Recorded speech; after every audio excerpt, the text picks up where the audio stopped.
Victory, heartbreak, and controversy collided in an unforgettable night at Roseville's All American Speedway. If you think you know how stock car races unfold, think again. Because this one had everything. History-making moments, unexpected dramas, and the kind of emotional finish that leaves even seasoned fans buzzing. But here's where it gets controversial. Was everything as straightforward as it seemed? The NAPA Auto Parts 150, part of the prestigious ARCA Menards West Series and presented in partnership with the West Coast Stock Car Motorsports Hall of Fame, lit up Roseville, California on September 13th, 2025. The spotlight belonged to Robbie Kennealy of Jan's racing team, who clinched his very first career win in spectacular fashion.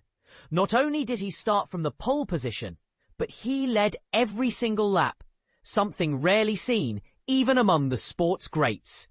For Kennealy, this long-awaited triumph carried a deeply personal weight, coming just shy of a year after the passing of his father Gary, September 30th, 2024.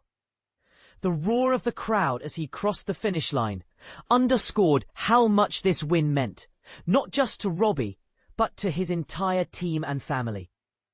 Championship frontrunner Trevor Huddleston, piloting for High Point Racing, made a strong bid, but ultimately finished second. Meanwhile, high-profile challengers Kyle Keller, also from Jan's racing team, and Tanner Reif, Central Coast Racing, ended up 6th and 8th, respectively.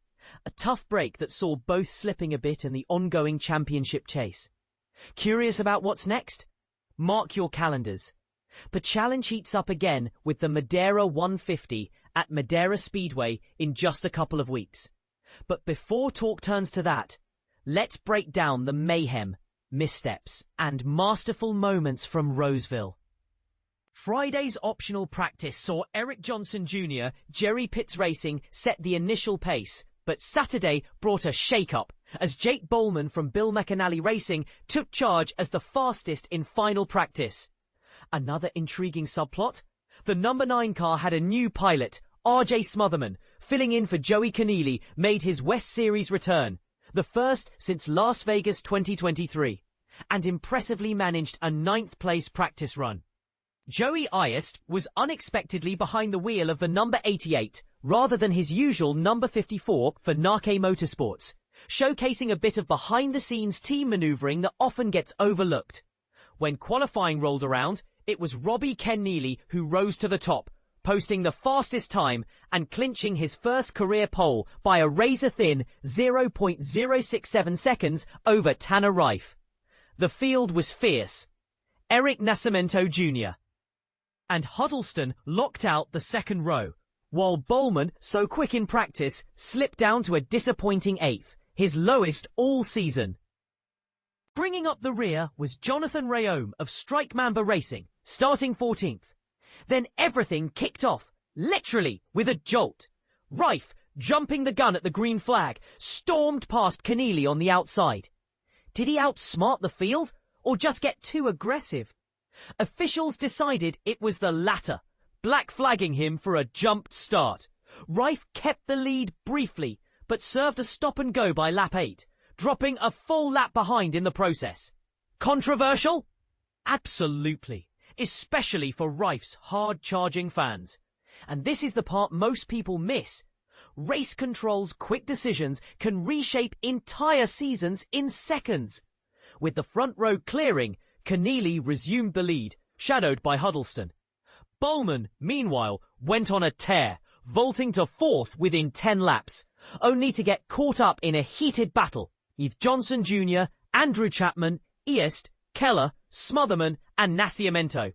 The intensity was real, and the leaderboard saw constant shuffling. Mechanical woes soon claimed their first victim. Rayome's night ended prematurely after just 9 laps due to suspension failure.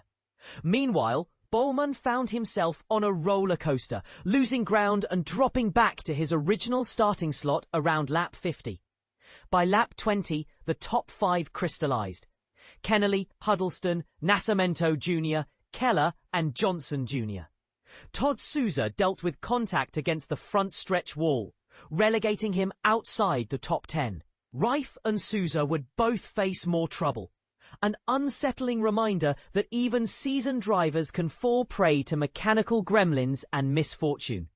A long green flag stint tested everyone's endurance, with Nascimento Jr. visibly struggling as his front brakes glowed red hot, a sure sign of overheating, and soon he lost a lap as well. Bowman seesawed back up as the race's midpoint neared, while Kennealy gradually built a slim but strategic cushion over Huddleston. But every good story has its turning point, and on lap 96, it struck with force. Smotherman crashed hard into the turn 4 wall after a dramatic brake failure. His day abruptly finished in 8th place. The caution allowed Bubba Nascimento Jr. to snag the coveted free pass and return to the lead lap. Race order at the restart: Kennealy, Huddleston, Johnson Jr., Chapman, Bowman, Keller, East, Nascimento Jr., with Reif, Lothian, Souza, Smith, Smotherman out, and Riome out. Rounding things out, Kennealy handled the restart smoothly, but Huddleston made it crystal clear that he wasn't just there for a participation medal, giving Kennealy a few trademark-friendly nudges to keep the pressure high. Then came 2 spins in rapid succession. First, Lothian looped it on his own in turn 4, and seconds later, Bowman got together with Chapman in turn 1, spinning out during a battle for 4th, but managing to recover without losing a lap. These incidents turned into an unexpected lifeline for Reif, who regained the lead lap, keeping his title hopes very much alive. Wild restarts filled the next laps. By lap 118, Nascimento Jr. spun in turn 2, erasing his own hope for a free pass. High Point Racing nearly saw an in-house disaster when Chapman locked up his brakes and barely missed slamming into his teammate Huddleston. An incident that could have changed the championship story entirely. Through all the chaos, Kennealy kept his cool. He began to open up enough of a lead to stay out of Huddleston's reach, even as Huddleston kept things honest without resorting to risky tactics. An impressive display of sportsmanship from the points leader. As the laps wound down, only a change in the